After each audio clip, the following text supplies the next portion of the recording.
Now, have you ever read some books and they end on cliffhangers and you're pissed, you're furious, you yell at your book besties who told you to read this fucking book that ended on a cliffhanger when they know you fucking hate cliffhangers and the next book's not out yet? That was me. That was me in 2020. I read I don't know what the name of the series is called off the top of my head, but they're by Mary Catherine Gephard. And she wrote this series of books, like Crown Point or something like that, right? So, anyways, she wrote these books.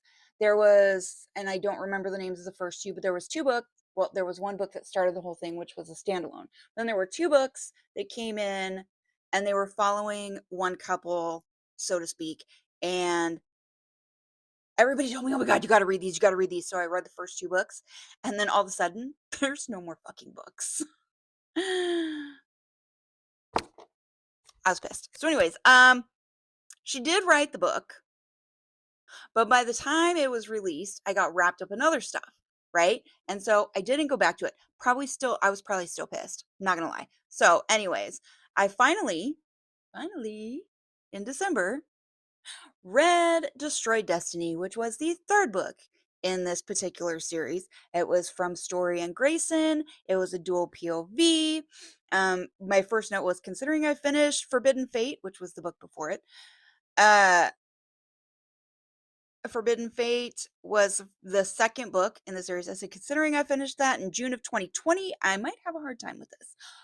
No, I did not. No, I did not. It all came back. I mean, it came back in bits and pieces. It took a little while, but it all came back. Um,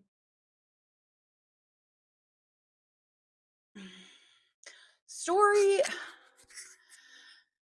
Story was a fucking phenomenal FMC or heroine, whichever you prefer to call her. But anyways, she was fucking great.